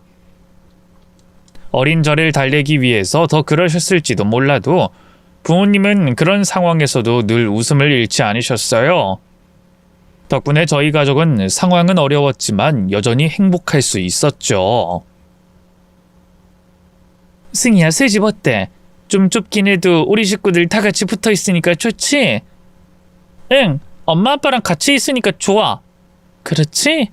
엄마 아빠도 승희랑 같이 자니까 더 좋다. 승희야, 조금만 기다려. 엄마 아빠가 다시 열심히 해서 승희 방 만들어 줄게. 그래도 우리 식구들이 같이 있으면 다시 일어날 수 있을 거야.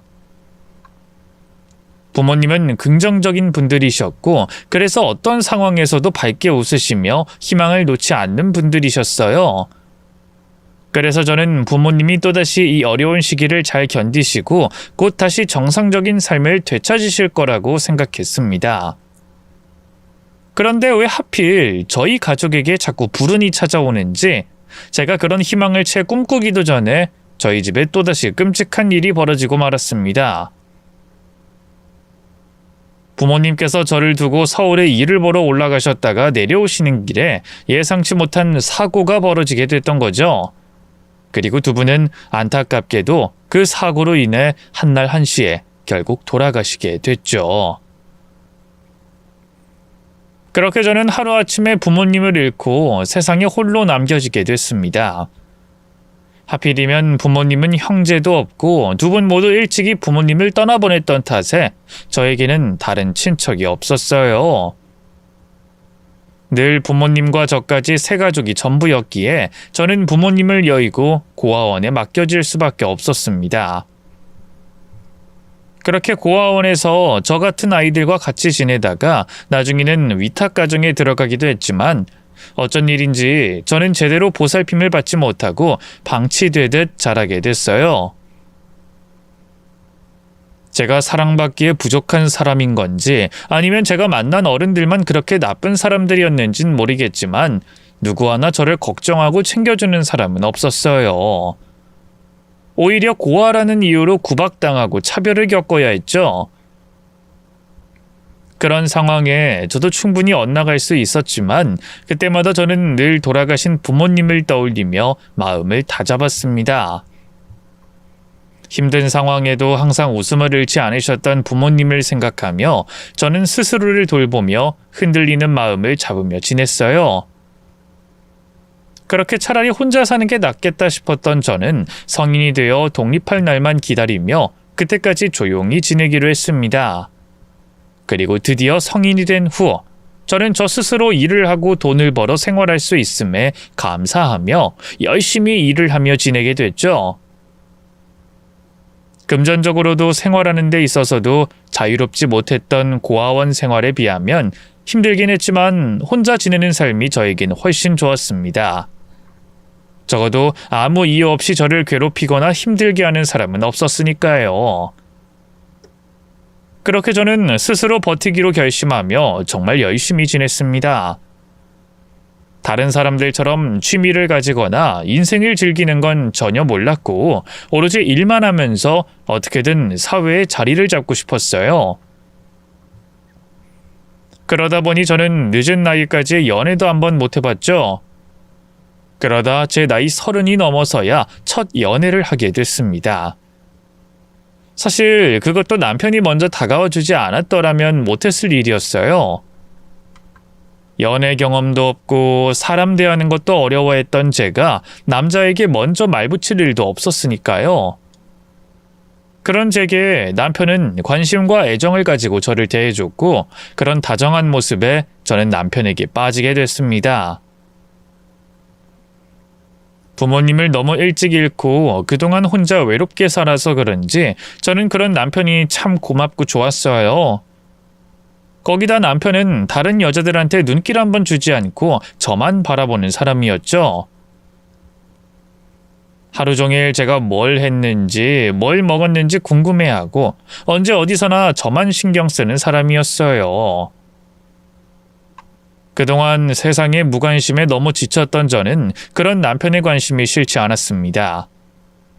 그렇게 나만 바라봐주는 남편과 함께한다면 평생 행복해질 수 있을 거라고 생각했던 저는 저희의 행복한 미래를 위해 남편과 결혼하게 됐습니다. 그리고 연애 때처럼 남편은 여전히 저만 바라봐줬어요. 그런데 제가 사랑이라 생각했던 그런 남편의 행동이 알고 보니 의처증이었음을 알게 되는 건 그리 오래 걸리지 않았습니다. 연애 때는 저를 너무 사랑해서 너무 걱정해서 그런 줄 알았던 행동들이 점점 심해지면서 의심과 집착으로 변해가기 시작했어요. 당신 어디 갔다 와? 나 잠깐 요 앞에 슈퍼에. 슈퍼? 슈퍼는 왜 가? 엊그제 나랑 같이 장 봤었잖아. 당신 슈퍼 다녀온다고 거짓말하고 다른 사람 만나고 온 거 아니야? 그게 무슨 말이야. 다른 사람이라니. 내가 다른 사람 누구를 만난다는 거야? 그리고 내가 설령 누구를 만났다고 해도 내가 왜 당신한테 그런 거짓말을 해? 그거야 모르지. 나한테 뭔가 숨기는 게 있는지 어떤지. 애초에 남편한테 말도 없이 돌아다니는 게 수상한 짓 아니야? 대체 무슨 생각을 하는 거야 당신? 난 그냥 찌개 끓이려고 하는데 두부가 없어서 그거 사러 갔던 거야. 장 보러 갔을 때 빼먹어서. 내가 긴 시간 집을 비운 것도 아니고 고작 10분 나갔다 온 건데 그런 생각을 해? 그러게 의심받기 싫으면 평소 행실을 똑바로 하지 그랬어. 당신이야말로 나한테 숨기는 게 너무 많잖아. 내가 먼저 물어보기 전엔 어디 갔는지 뭐 하는지 먼저 말하지도 않잖아. 도대체 어디까지 말해야 한다는 거야? 그럼 내가 당신한테 내 일거수일투족을 다 보고해야 한다는 거야? 그렇게 하는 게 맞는 거지? 그리고 당신 직장 언제 그만둘 거야? 그 회사 별로라고 내가 그만두라고 그랬잖아. 그건 좀 더 괜찮은 직장 나오면 옮기겠다고 그런 거잖아. 내가 지금 당장 회사를 어떻게 그만둬? 그 회사 별로야. 죄다 남자만 있던데 왜 그런 데서 일하는 거야? 당신 설마 딴 생각하는 건 아니지? 의처증이 심해지던 남편은 제가 밖에 나가서 일하는 것까지 무척 싫어하곤 했습니다. 대놓고 바람을 피우냐 묻는 건 아니었지만 자꾸 저를 의심하고 싫어하는 눈초리가 전 너무 피곤했어요. 남편 역시 벌이가 많지 않은 상황에 회사를 그만둘 수도 없었던 저는 남편의 잔소리를 들으며 스트레스를 받아야 했죠. 그런 남편 때문에 억울하고 답답하기도 했지만 한편으로는 그렇게까지 하는 남편이 안타깝기도 했습니다. 이 사람이 얼마나 사람한테 상처를 받았으면 이렇게 믿음이 없을까 생각을 하니 저를 의심할 수밖에 없는 남편이 불쌍하더라고요. 저에게는 돈보다 가족과 남편이 더 중요했고 그래서 결국 저는 가정의 평화를 위해 바깥 활동을 하지 않기로 했습니다. 제가 밖에서 무슨 일을 하나 궁금해서 일도 제대로 못하는 남편을 보며 저도 스트레스 받느니 그냥 제가 포기를 해야겠다 싶었어요. 그리고 그쯤 마침 아이까지 생기며 아이 양육을 위해서라도 제가 포기하는 것들이 많아지고 집에 있는 시간이 길어지게 됐습니다. 그래도 그 후로는 남편도 저를 그렇게까지 의심하진 않았어요. 애초에 제가 거의 아이와 집에만 있다 보니 의심할 거리도 없고 저도 의심이 많은 남편을 위해 더 노력했거든요. 남편이 궁금해하기 전에 제 일과를 보고하고 먼저 얘기를 하니 남편도 제게 꼬치꼬치 캐묻는 일이 줄어들었습니다. 그렇게 저는 남편을 챙기고 아이를 키우며 가정주부로서 6년이라는 시간을 보내게 됐어요. 이제는 저도 남편도 어느 정도 자리를 잡았고 제법 안정된 상황이 되어 큰 걱정 없이 지낼 수 있었습니다. 그런데 언젠가부터 남편이 집에 들어오지 않는 날들이 잦아지기 시작하더라고요. 처음에는 일 때문이라는 말을 그저 믿었습니다. 설마 남편이 절 두고 거짓말을 할 거라고는 생각을 못했거든요. 그런데 그런 남편이 자꾸 여자의 흔적을 묻히고 들어오는 걸 보며 저는 의심이 생길 수밖에 없었어요. 도대체 어디서 뭘 하고 다니는 건지 궁금하고 불안했지만 남편을 믿고 싶었던 저는 남편에게 묻지도 못하고 무작정 남편을 믿고 있었습니다. 제가 남편의 의처증에 괴로워서 남편에게 바랬던 것처럼 저도 남편을 믿어줘야 한다고 생각했거든요. 하지만 제가 그렇게 믿었던 남편에게서 돌아온 것은 배신뿐이었습니다. 결국 제 의심이 맞았던 건지 저는 남편의 외도를 직접 확인하게 됐습니다. 불안한 상상이 현실이 되자 저는 믿을 수 없이 고통스럽고 큰 충격을 받아야 했어요. 다른 사람은 몰라도 내 남편은 아닐 거라고 생각했는데 어떻게 이럴 수가 있는지 정말 배신감이 어마어마했죠. 당신이 어떻게 이럴 수 있어? 날 그렇게 의심할 땐 언제고 어떻게 당신이 바람을 피워? 당신이 그러고도 사람이야? 사람이 실수 좀 할 수 있는 거지 뭘 그런 거 가지고 그래. 아이 됐어. 그 일은 내가 알아서 할 테니까 당신은 그냥 없던 일로 치고 별일 없이 살면 되는 거야.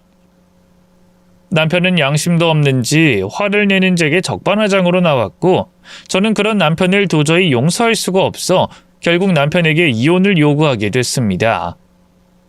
하지만 제가 너무 안일했던 건지 남편의 외도에 대한 증거가 없었던 제 이혼 요구는 결국 받아들여지지 않았고 남편은 저와 이혼을 해주지 않을 거라며 강경하게 나왔습니다.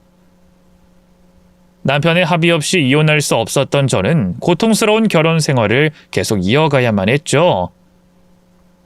그렇게 사는 것이 하루하루 고통이었던 저는 매일 남편에게 이혼을 요구했어요.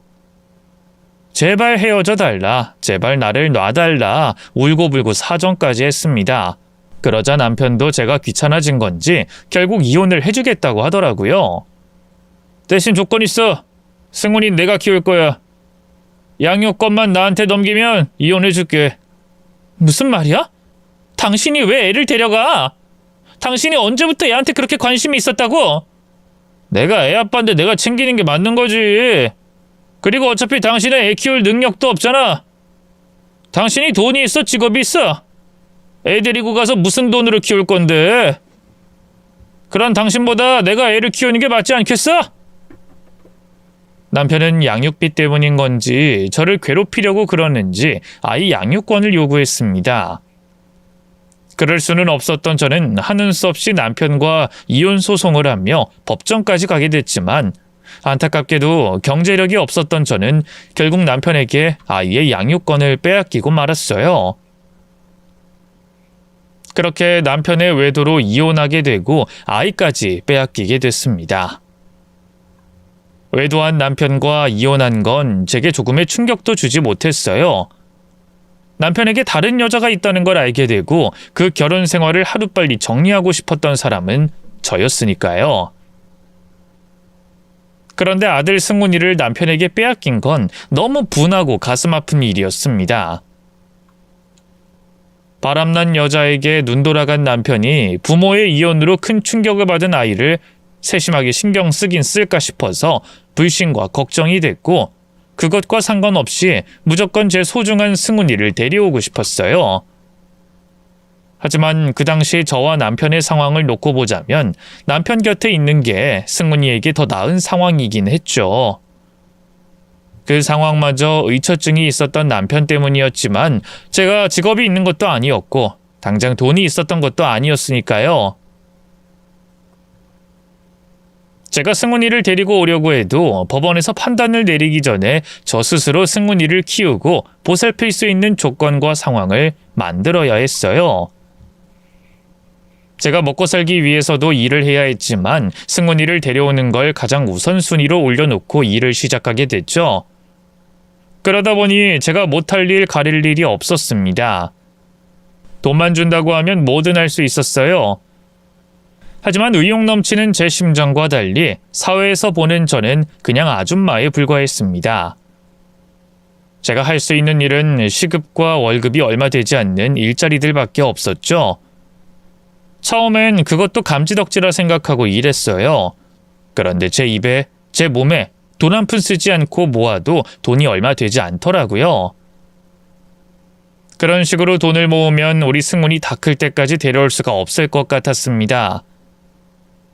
저는 일을 하는 와중에 조금이라도 더 보수가 좋은 일자리를 찾아보고 다녔어요. 여기저기 기웃기웃거리며 남자들 나가는 인력사무소도 가봤고 남의 집 청소만 해주는 청소업체도 가봤습니다. 하지만 그런 곳들 모두 다 저를 필요로 하지 않거나 월급이 불안정하거나 기대만큼 금액이 높지 않았어요. 그러다 정말 우연히 보수가 괜찮은 일자리를 발견하게 됐죠. 한 집안의 가정부 일을 하는 거였는데 다른 가정부 일자리보다 보수가 배로 높았어요. 물론 다른 가정부 자리보다 보수가 높은 이유가 있었죠. 그 집이 살기도 잘 산다고 했지만 그보다 다른 이유가 더 크다고 했습니다. 그럼 가정부 일은 한 번도 해본 적이 없다는 거네요? 잘하실 수 있으시겠어요? 이게 살림 사는 거랑은 또 완전히 다른... 잠시만요. 네, 사원님. 네네. 무슨 말씀인지 알죠? 근데 저희도 사모님에 맞춰서 사람을 보내려고 하다 보니까 알맞은 사람 찾기가 어렵네요. 사모님 기준이 워낙 높으셔서.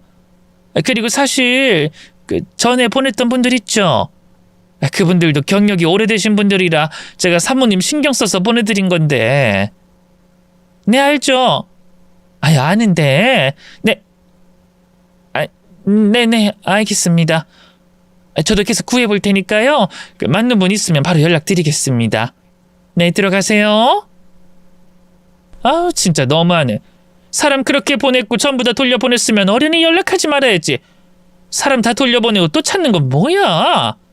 노인네 성질이나 죽이고 사람 보내달라 그럴 것이지. 지독하다. 지독해. 미안합니다. 이 골칫거리 고객이 한 분 있어서. 제가 어디까지 얘기했죠? 그래. 이게 살림과는 또 달라요. 이 살림 살아주는 것도 고객마다 달라서 다 맞춰줘야 하고, 방금 전화 온 할머니처럼 성격 희한한 분들도 있어서 그런 분들 성격도 맞춰줘야 한다니까요. 그런데 가능하겠어요? 네, 당연하죠. 저 어떤 집이든 어떤 분이든 맞춰서 할 수 있어요. 근데 저 방금 전화했던 할머니 말이에요. 그 할머니 기피 대상인 것 같던데 혹시 페이는 어떻게 되나요? 왜요? 할머니 집 맡으려고? 에이, 안 돼요, 안 돼. 방금 내가 한 말 못 들었어요? 그 집 갔다가 나가 떨어진 아줌마들이 몇 명인데 이제 막 가정부 일 시작하는 사람이 그 할머니를 맡으려고 해요. 그 집 말고도 일할 수 있는 집 많으니까 관심 꺼요. 아줌마 나이가 젊어서 아이 있는 젊은 부부 집에 가면 딱 맞아요. 그런 곳이 상대적으로 일하기도 쉽고요. 그럼 사는 곳이 가까워야 급한 일이 있어도 갈 수 있으니까 어쨌든 그 할머니 집 페이는 좋은 거죠? 제가 맡을 수 있는 집 중에 그 할머니 집보다 페이 좋은 곳은 없는 거죠? 그럼 제가 그 할머니 집 할게요. 저 절대 안 나가 떨어져요. 끝까지 버틸 수 있으니까 그 할머니 집에서 일하게 해주세요. 네? 아니 이게 쉬운 집이 아니라니까 그러네. 아줌마 그 집 말고도 할 집 많아요. 우리도 아줌마가 일 그만 안 두고 계속해야 돈을 벌어서 말하는 거예요. 처음 간 집에서 호되게 당하고 그만두지 말라고. 저 안 그만둔다니까요. 제가 돈을 많이 벌어야 해서 그래요. 저희 아이 데리고 와야 해요. 그러려면 돈 많이 필요해요. 아무리 힘들어도 죽을 것 같아도 견딜 수 있으니까 그 할머니 집 보내주세요. 아니면 그 할머니 집과 비슷한 페이 주는 곳으로 해주세요. 네? 아우 쉬운 데 가는 걸 바랄 상황에 굳이 욕먹고 고생하는 곳에 가겠다니. 아 그래요 그럼 뭐 그렇게 해요. 대신 아줌마 도망가면 안 돼요. 진짜 버텨야 해. 아줌마를 위해서도 날 위해서도. 알겠죠? 그 집 의뢰인인 할머니께서 벌써 여러 사람을 갈아치웠다고 했어요. 그러니 이제 가정부 일을 처음 시작하는 제가 못 버틸 거라며 업체 사장님이 극구 말리는 겁니다. 하지만 제 입장에서 같은 시간 같은 일을 하고 돈을 더 받는다고 하는데 안 할 수가 있나요? 나쁜 일 아니고 돈만 많이 준다면 뭐든 할 수 있었던 상황이었는데 저는 끝까지 버티겠다는 생각으로 할머니 댁 가정부 일을 하겠다고 했고 바로 다음 날 할머니 댁으로 출근하게 됐습니다. 무슨 일이 있어도 할머니 댁에서 버텨 아들 승훈이를 데려올 돈을 모으겠다고 단단히 마음을 먹고 간 만큼 크게 당황할 일은 없을 거라고 생각했어요. 첫 출근 날이었지만 욕먹을 각오까지 하고 갔으니까요. 그런데 마음 단단히 먹고 들어선 할머니 댁에 들어가자마자 저는 놀랄 수밖에 없었습니다.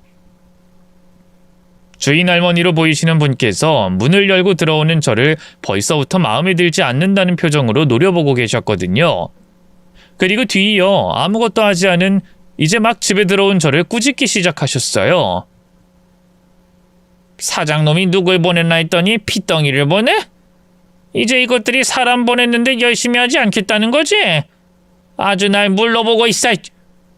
아줌마 올해 나이가 몇이요? 아니지. 여기 사장이 뭐라고 말하면서 보내든가? 적당히 일하다가 내쫓기면 된다고 하던가? 열심히 안 해도 된다고 해? 아니요 사모님. 제가 잘할 수 있어서 제가 사모님 댁으로 가겠다고 말했어요. 제가 나이는 어리지만 사모님 마음에 쏙 드실 수 있게 잘할 수 있어요. 저 살림 잘 살아요. 얘기 들어보니까 사장놈이 귀찮아서 아줌마를 우리 집으로 넣었구만. 모른 척 하려고 하니 내가 귀찮고 나한테 시달릴 것 같아서. 에이구 이 고얀 놈. 이런 짓이 사람 오장육부 더 꼬이게 한다는 걸 모르나 보지? 아줌마 나도 죄 없는 아줌마들한테 신경질 내고 화내면서 쫓아내기 싫어. 아줌마들도 일 못하고 싶어서 일 못하나? 배운 게 할 수 있는 능력이 그것밖에 안 돼서 그런 거지. 그러니 괜히 나 때문에 기분 나쁘기 싫으면 나가서 거기 사장한테 제대로 된 가정부 올 때까지 100번이고 1000번이고 전화할 거니까 이딴 짓 할 생각도 하지 말라고 해. 업체 사장님이 말씀하신 것처럼 할머니 성격은 보통이 아니었어요. 제가 다른 가정부 아주머니들보다 나이가 어려 보인다고 하지만 일하는 거 한번 지켜보지 않고 다짜고짜 나가라고 하는 걸 보면 말이죠. 그런데 제가 그 정도의 모습에 물러설 사람이 아니었습니다. 예전이면 괜히 부딪히기 싫어서 돌아섰겠지만 그때는 달랐어요. 머리채가 잡힌 것도 아닌데 포기할 수 없었습니다. 아니 그땐 머리채를 잡히게 되더라도 욕을 먹어도 돌아설 수 없었어요. 제 아들을 데리고 오려면 돈이 필요했으니까요. 사모님, 오늘 하루만 저 써보시고 마음에 들지 않으시면 그때 말씀하세요. 아니, 마음에 안 드시거나 제가 부족한 점이 있으면 말씀하세요. 빠르면 다음날, 늦어도 일주일 안엔 사모님 마음에 들게 하겠습니다. 저 사모님 댁에서 일하겠다고 자원했어요. 업체에서는 일이 힘들 거라고 해야 할 게 많을 거라고 했지만 제가 잘할 수 있다고 고집 피워서 오게 됐다고요. 사모님 마음에 쏙 들도록 할 테니까 제발 일주일만 써보세요. 네? 뭐? 아줌마, 돈이 전부가 아니야. 사람이 무시당하고 자존심 구겨지면 그게 평생 남아. 나도 괜히 엄한 사람 욕하며 들들 볶고 싶지 않고. 근데 우리 집 찾아온 가정부들 보면 그게 안 돼. 사람 너무 열받게 해서 뒤엎어버리고 싶다니까? 그러니 괜히 돈에 눈이 멀어서 고집 피우지 말고 가. 가서 사장놈한테 내 밑에서 무슨 말을 들어도 버티고 집안일도 제대로 할 줄 아는 사람 데려오라고 해. 어서! 아니요, 못 가요. 안 가요. 제가 하겠습니다. 제가 잘할게요. 뭐부터 할까요? 조금 전에 식사 마치셨나 보네요. 설거지부터 하고 무슨 일을 해야 하는지 제가 찾아볼게요. 앞치마는 제가 가져온 걸로 해도 되겠죠? 이 아줌마가 어딜 들어와? 앞치마 풀어! 설거지하지 말라니까! 대치 상태로만 있다간 일도 못하고 돌아가게 될 것 같아서 막무가내로 할머니 집안으로 먼저 들어갔어요. 얼핏 주방에 보이는 설거지 거리를 보고 설거지하겠다며 집 안으로 발을 들였죠. 당연히 주인집 할머니는 제가 주방으로 가 고무장갑을 낄 때까지 나가라며 화를 내셨지만 이악 물고 못 들은 척하고 꼼짝하지 않는 저를 내보내실 수는 없었습니다. 그리고 그 막무가내식 행동 때문에 할머니도 제 각오를 아셨는지 설거지가 끝나고 난 뒤에도 제게 나가란 말씀을 하지 않으셨죠. 대신 저를 노려보며 제 행동 하나하나를 감시하고 평가하듯 지켜보셨어요. 하나만 걸려보라는 표정을 짓고 있었죠. 할머니 지적 한 번이면 일을 그만둬야 했고 아들을 데려오는 일이 한참 멀어진다는 걸 알았던 저는 행동 하나하나 생각하고 끈기는 일 없이 집안일을 하나씩 해갔어요. 할머니께서 먼저 말씀하시기 전에 하고 있는 일을 마치기 전에 집안을 둘러보고 할 일을 계획해서 했죠. 그러니 절 노려보고 있던 할머니의 표정도 놀람과 동시에 조금씩 풀어지기 시작하셨습니다. 그런 할머니의 표정에서 자신감을 얻은 저는 일만 하는 가정부가 아니라 할머니 말상대도 되는 가정부가 될 수 있다는 보여드리는 점수를 따려고 했죠. 집이 너무 예뻐요. 이런 집에서 일하면 힘든지도 모르겠어요. 나무 루바 하나하나 오래됐는데도 관리가 잘 돼서 보는 재미도 있고 저런 기둥도 다른 집과는 달라서 재밌고 말이죠. 이 집 지으실 때 돈 많이 드셨겠어요. 처음부터 가족분들과 오래 사시려고 지으신 거죠. 그러지 않고서야 이렇게 정성 들여 짓기 어려운데. 옛날엔 집 지어서 장사하려는 사람이 있었나? 다들 가족들과 평생 살 집 지으려고 짓지. 그래서 돈 많이 들였어. 여기서 아들네랑 손주네랑 오래오래 같이 살려고 말이지. 결국엔 나 혼자 살고 있지만. 자제분들과 따로 사시는구나. 하긴 세상 변하면서 가치관도 변하니까요. 요즘엔 부동산이 꼭 사는 집의 의미뿐만 아니라 돈이고 재산이잖아요. 남들 부동산으로 다 돈 버는데 나만 가만히 있을 순 없으니까 다들 나가 살기도 하죠. 그래도 자제분들께서 자주 찾아오시고 댁에 오면 좋아하시겠어요. 내가 살던 집이 자랄 때 모습 그대로 유지하면 추억도 더 생생하게 나고 자식들에게도 설명할 일도 생기잖아요. 아마 나중에 자제분들도 나이 들면 여기로 와서 지내려고 하시지 않을까요? 집도 큰데 관리도 잘 되고 거기다 앞에 정원이 있어서 집에만 있어도 휴식이고 전원 생활하는 것 같잖아요. 아유, 말 좀 그만하고 이제 일해. 일 좀 잘하나 싶었더니 왜 이렇게 쫑알쫑알 말이 많아? 난 말 많은 사람 딱 질색이야. 그러니까 그만 말해. 분위기 좋게 대화를 잘 하고 있었는데 갑자기 할머니께서 제게 다시 짜증을 내시더라고요. 그 성화에 입을 닫고 일만 했습니다. 행여 말 꺼냈다가 어렵게 들어온 집에서 쫓겨날까봐 말이죠. 말 많은 게 싫다고 하셨으니 입 다물고 일만 열심히 하기로 했어요. 그렇게 한시도 쉬는 시간 없이 일 마치는 시간까지 집안일을 다 했습니다. 조금이라도 잘 보이기 위해 원래 일 끝나는 시간보다 조금 더 일했고 할머니께서 드신다는 음식도 바로 데워서 드시기만 하면 될 수 있게 준비를 해놨죠. 그 정도 했으면 조금 전 말 많다고 지적받았던 일도 만회할 수 있을 것 같다고 생각했어요. 마지막 인사만 잘 드리고 나가려 했죠. 그런데 그때 할머니께서 절 붙잡으시는 겁니다. 그때 가슴이 쿵 하고 내려왔는데 만약 내일부터 나오지 말라고 말하시면 어떡하나 싶더라고요. 저는 잔뜩 긴장한 채로 할머니께 가까이 갔습니다. 잠깐만. 아침부터 쉬지도 않고 고생했는데 그냥 가면 어떡하나? 갈 때 택시라도 타고 가. 고생했는데 사람한테 치여서 가지 말고. 아니에요. 저 쌩쌩해요. 이 정도 가지고 힘들다뇨. 그리고 저 계약서에 적힌 돈 이외에 다른 돈은 받아서는 안 돼요. 받을 생각도 없고요. 거기다 오늘 제가 일한 게 사모님 마음에 썩 들지도 않으실 텐데 고생이라뇨. 사모님께서 마음에 안 드는 저 지켜보시느라 고생하셨죠. 오늘 마음에 안 드시는 부분 있으시면 말씀해 주세요. 내일은 같은 실수하지 않게 할게요. 마음에 안 든 거 없었어. 그러니까 나한테 너무 잘 보이려고 애 안 써도 돼. 사장 그놈이 나한테 시달리기 싫었는지 이제야 제대로 된 사람을 보낸 것 같으니. 그러니까 너무 긴장하지 말고 택시 타고 가라는 내 말도 거절하지 말라고. 오늘 긴장 많이 하고 고생한 것 같아서 그러니까. 정말요? 제가 마음에 안 들게 행동하지 않았나요? 감사합니다.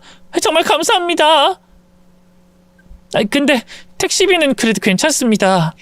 집도 얼마 멀지 않고 사모님께 돈 받아가는 것도 불편해서요. 마음만은 정말 감사히 받겠습니다. 그 끝까지 내 마음에 들려고 말하는 건가? 아니면 사람이 진짜 내 마음에 드는 건가? 전에 사람들은 중간에 가더라도 내가 택시비 주겠다면 옳다고 나오고 받아가던데 아줌마는 그러지 않는구먼. 그래, 그럼 정 싫다고 하니 강요할 순 없지. 내일 시간 맞춰서 집에 와. 긴장 풀렸다고 늦지 말고. 네, 알겠습니다. 내일 뵙겠습니다. 그리고 좋게 봐주셔서 정말 감사합니다. 잠깐만. 내가 뭐 하나 묻고 싶어서 그런데 하나만 더 물어도 되나? 네, 물론이죠. 뭐 때문에 그러세요? 그 아까 수건이랑 행주 접을 때 희한하게 접던데 그거 어디서 배웠나? 그리고 나 먹어보라며 준비한 스프 말이야. 그건 또 어디서 배웠고? 그거요? 저희 부모님께서 평소에 하시던 행동이고 먹던 음식이라 했던 거예요. 왜 그러세요? 부모님? 부모님께 배웠다고? 그럼 혹시 아줌마 부모 이름이 어찌 되나? 저희 부모님이요? 갑자기 그건 왜 그러시죠? 내가 확인 좀 할 게 있어서 말이지. 왜? 나한테 말하기 좀 그런가? 아니요, 성함 알려드리는 건 어렵지 않죠. 그냥 저도 궁금해서요. 저희 아버지 성함은 최경자 일자이시고 어머니는 김은자 숙자세요. 뭐? 최경이? 잠깐, 혹시 자네 부모님께서 음식점 하지 않았나? 저기 XX구 XXX동에서 말이야. 네. 그걸 사모님께서 어떻게... 맞아? 정말 그 말이 맞아? 아니, 이런 우연이 있을 수가 있나? 내가 경인이랑 은숙이를 얼마나 찾았는데 여기서 이렇게 이런 식으로 두 사람의 딸을 만나? 저희 부모님을 아세요? 알다 마다. 내가 모를 수가 있나? 내 자식 같은 사람들을 내가 왜 모르겠어? 네? 자식이요? 그럼 설마... 할머니께서는 저희 부모님을 알고 계시는 것처럼 말씀하셨어요. 그리고 결정적으로 저희 부모님이 할머니의 자식 같은 사람들이라고 말씀하셨죠. 그 말을 듣자마자 제 머릿속에 떠오르는 이야기가 있었습니다. 저희 부모님이 살아계시는 동안 평소에 들었던 이야기, 그리고 제게 해주신 말씀이었죠. 저는 할머니께서 저희 부모님께서 말씀하셨던 분이 맞는지 확인하려고 했어요. 하지만 그 이야기를 할머니께 확인하기 전 할머니께서 먼저 말씀을 꺼내셨습니다. 네 이름이 승희? 승희 맞지? 아이고 그래, 네가 승희였구나. 네가 승희였어. 내가 몰라봐서 미안하다. 내가 조금 더 너희 가족을 일찍 찾아야 했는데 정말 미안해. 사모님께서 저희 가족을 찾으셨다고요? 왜 내가 너희를 찾았지. 너희 가족 사정을 듣고 찾으려고 정말 애를 썼지. 근데 어딜 갔는지 알 수가 있어야지. 그땐 지금처럼 휴대폰이 많았던 시절도 아니고 인터넷으로 연결된 세상도 아니었으니까. 그러니까 저희 부모님을 왜 찾으셨어요? 제가 알기론 저희 부모님이 사모님 건물에서 장사한 걸로 알고 있긴 한데 그냥 임차인과 임대인 사이였잖아요. 물론 보통의 임차인 임대인이 아니라는 건 들은 적 있지만 그래도 저희를 찾으실 정도는. 더욱이 저희 부모님께서 사모님을 찾는 건 몰라도 사모님께서 저희 가족을 찾으실 일은 아닌 것 같은데. 제가 알기로 할머니와 저희 부모님은 임대인과 임차인으로 인연을 맺게 된 관계라는 걸 알고 있었어요. 물론 가까웠고 할머니께 많은 도움을 받았다고 들은 적은 있었지만 그건 임차인으로서 도움을 받은 저희가 감사히 하고 찾을 일이었지 도움을 주신 할머니께서 왜 우리 가족을 찾으셨나 이해가 되지 않았습니다. 제가 도대체 이해되지 않는다는 표정을 짓고 있자 할머니께서 그에 대한 이야기를 해주셨고요. 제가 몰랐던 부모님과 할머니의 관계를 말이죠. 그래, 그때 네가 아주 어린 나이였으니까 무슨 일이 있었는지 몰랐을 수도 있겠다. 그러니 내가 너희 가족을 찾았다는 말이 이상하게 들리겠지. 근데 너희 부모님과 나는 그런 사이였어. 비록 피로 맺어지진 않았지만 서로를 정말 아끼고 애정을 쏟아부어주는 관계 말이지. 그러니까 그 관계에 대해 말하려면 내가 살아온 삶부터 얘기해야 하겠구나. 나는 참 기구한 여자였어. 남편은 애만 떡하니 만들어 놓고 먼저 세상을 떠나고 그나마 남편이 남겨놓은 돈으로 자식 잘 키우고 행복하게 살려고 했더니 자식놈과 며느리 거기다 손녀까지 사고로 어미인 나보다 먼저 간 거야. 도대체 내 팔자가 무슨 팔자인지 남편이고 자식이고 다 먼저 내 손으로 보내야 했어. 그리고 그때 너희 부모님과 인연이 닿게 되었지. 내 건물에서 가게를 했던 너희 부모님이 내 자식들 장례식장에 찾아와 준 거야. 와서는 넋놓고 있는 내가 걱정됐는지 장례를 거들기 시작하더라고. 장례 치르는 내내 음식 나르고 뒷정리해주고 거기다 곡기 끄는 내게 힘내야 한다면서 밥같이 떠서 먹이더라고. 처음엔 이 사람들이 왜 이러나 싶었는데 두 사람도 나와 비슷한 일을 겪었다고 하더라. 물론 나와 반대로 자기 부모님 상을 홀로 치렀다고 했지만 그 말을 들으니 힘든 사람들끼리 의지하고 지내면 딱 좋겠다고 생각했어. 어쩌면 먼저 떠난 자식놈과 며느리가 나 쓸쓸하지 말라고 네 부모님을 보내줬나 싶기도 했고. 그때부터 너희 부모님과 왕래하면서 지내게 된 거야. 아니지, 내가 보살핌을 받았지. 가게 잘 안 되는 것도 아니고 그 바쁜 일 보다가 나 챙기는 게 돈 되는 일도 아닌데 하루에 2번, 3번 찾아와서는 내가 밥은 먹었는지 딴 생각하지 않는지 챙겨주고 살펴보더라. 그때도 그렇게 생각했고 지금도 그렇게 생각했지만 어떻게 된 게 내 친자식 놈 살아있을 때보다 나를 더 챙겨줬어. 정말 날 친엄마 모시듯 챙겼지. 바라는 거 없이 말이지. 그러니까 나라고 마음이 가지 않겠어? 사람이 염치가 있어서라도 받은 게 있으면 내주려고 하지. 근데 어찌된 영문인지 네 부모님은 내가 도와주겠다고 한 것들 전부 다 사용하더라. 도움을 주는데 내가 눈치 봐야 하고 억지로 쥐어주듯이 줘야 했어. 그렇게 해도 네 부모님에게 받은 것에 비하면 받은 것도 아니었고.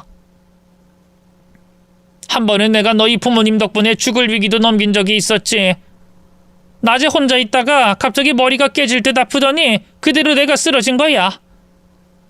그때 네 엄마가 집에 찾아왔다가 쓰러진 날 발견해 병원으로 데려가 구해줬고.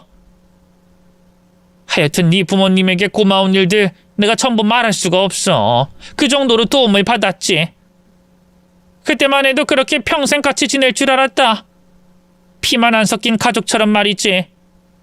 그런데 어느 날 너희 부모님이 가게를 정리하겠다고 하는 거야.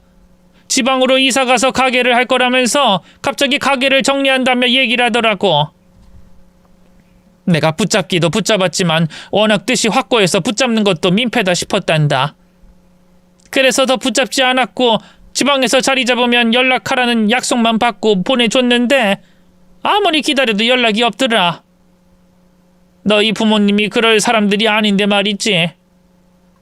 그래서 혹시 다른 일이 있나 주변 사람들한테 묻고 다니다 다른 상인들한테서 듣게 된 거야. 너희 부모님이 빚이 있어서 그거 정리하느라 가게도 빼고 지방으로 가게 됐다는 걸. 그때 정말 서운하더라. 그 빚이 얼마가 됐던 많긴 많았겠지만 내게 도와달라 부탁은 할 수 있는 거잖니. 아니 딴 사람은 도와달라는 말 그렇게 쉽게들 하는데 그걸 왜 못해? 그것도 우리 사이가 어떤 사이였는데. 그때 정말 너무 서운하더라고. 그래서 처음엔 네 부모님 찾으려고 하지도 않았어. 너무 괘씸해서 말이지. 근데 또 너희 부모님이 어떤 사람들인지 아니까 내게 자기들 사정 말하지 않는 게 이해되더라고. 그리고 내가 도움 주지 않아서 날 얼마나 원망할까 싶었어. 그 원망이 커지기 전에, 더 고생하기 전에 돕고 싶고 그래서 찾았던 거야. 너희 부모님이 내게 준 신뢰와 사랑에 비해 내가 그만큼의 신뢰와 사랑을 주지 못해서 내게 도와달라 말하지 못했나 싶었거든. 찾아서 도와주려고 했는데 어딜 그렇게 숨었는지 찾을 수가 없더라. 아까 말한 것처럼 지금 같은 세상은 아니었으니. 근데 여기서 널 만나는구나. 할머니께서는 자세히는 아니지만 저희 부모님 사정에 대해서 어느 정도는 알고 계셨어요. 제가 더 자세히 그 당시 저희 부모님 사정에 대해서 얘기하자면 아빠와 의형제처럼 지내던 친구분이 있었는데 그 친구분 보증을 잘못 서게 되면서 저희 아빠가 빌리지도 않은 빚이 생기게 된 겁니다. 가게는 물론이고 집까지 정리해야 됐던 상황이었죠. 부모님 두 분도 고아나 다름없는 분들이었기 때문에 다른 가족이나 친척들에게 도움을 받을 순 없었어요. 그러다 과거 알고 지내던 분의 공장에서 방을 빌려주시고 그곳에서 일까지 하실 수 있게 도움을 주셔서 내려갔던 상황이었죠. 그리고 제가 부모님께 듣기론 할머니께 안 좋은 모습을 보여드리기 싫어 다른 말씀 없이 떠나신 걸로 알고 있었습니다. 상황이 나아지면 그때 다시 연락하려고 하셨는데 그 전에 사고가 나며 세상을 떠나신 거죠. 할머니께서는 그걸 모르신 채 저희 부모님을 찾아다니신 거고요. 그리고 또 한 가지, 할머니께서 모르고 계신 게 있었습니다. 제가 저희 부모님께 들었던 할머니와의 이야기를 떠올리면 어렴풋이라 자세하진 않지만 항상 고마워하셨거든요.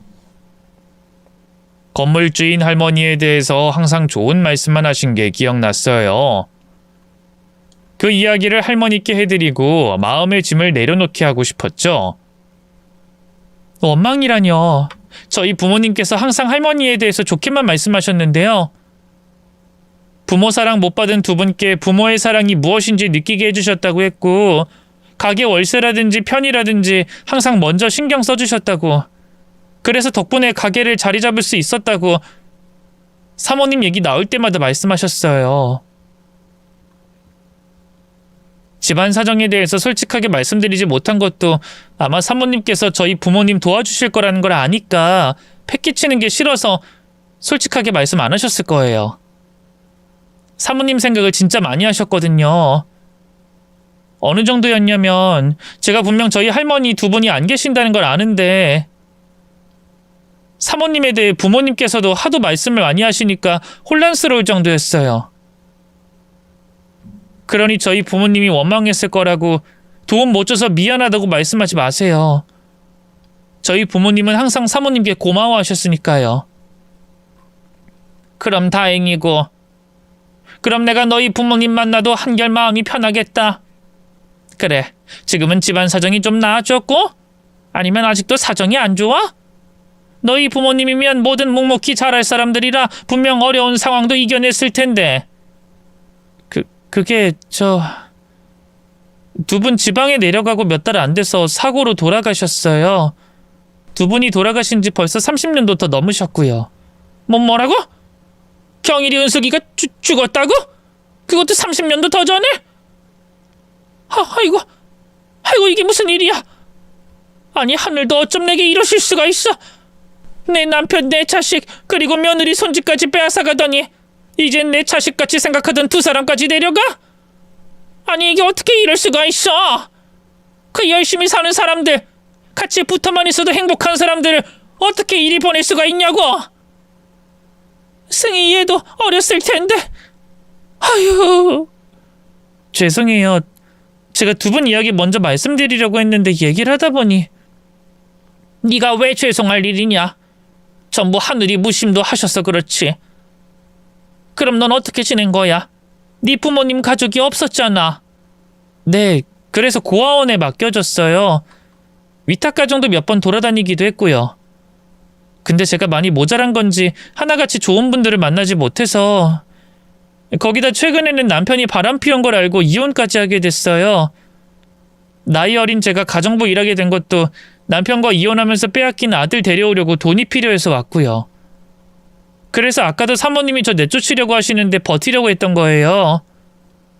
아유 이봐, 내가 그때 도움을 줘야 했는데, 내가 두 사람에게 진짜 친부모처럼 느껴지게 했어야 이런 비극이 벌어지지 않았을 건데, 전부 나 때문에 내가 덕이 없어서. 아이, 그렇게 생각하지 마시라니까요.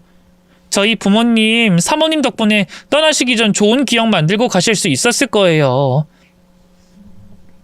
워낙 외롭게 자란 두 분이고 비슷한 분끼리 만나 그런 정과 사랑은 느껴보지 못했으니까요. 그러니 미안해하지 마세요. 네 부모님이 내게 한 걸 생각하면 그래도 이건 내 죄다. 내 잘못이야. 승희야, 내가 진짜 미안하다. 나 때문에 네 부모가, 네가 그런 일을 겪었어. 나 때문이야. 저희 부모님이 세상을 떠나셨다는 이야기를 듣고 할머니께서는 오열하셨어요. 그리고 자기 탓이라며 자신의 가슴을 부서져라 두들기셨습니다.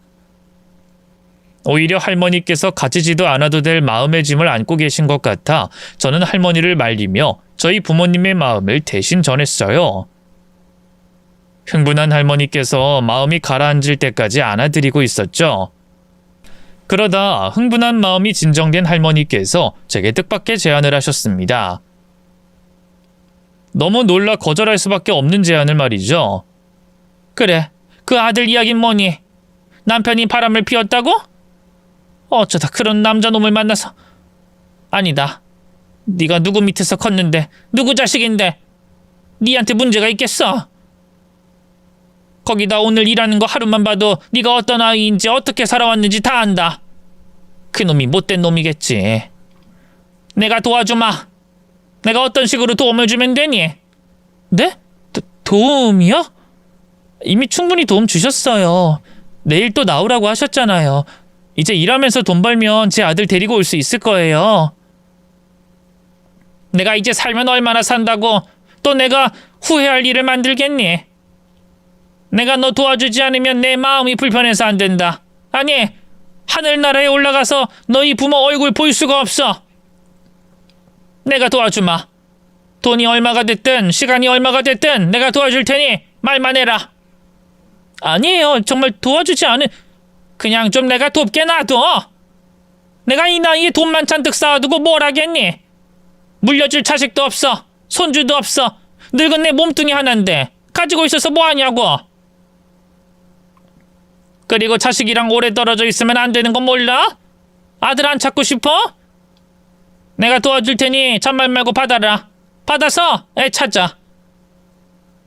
아니지. 이렇게 된 거 네가 내 손녀 하자. 내 밑으로 오려면 딸로 해야 하나?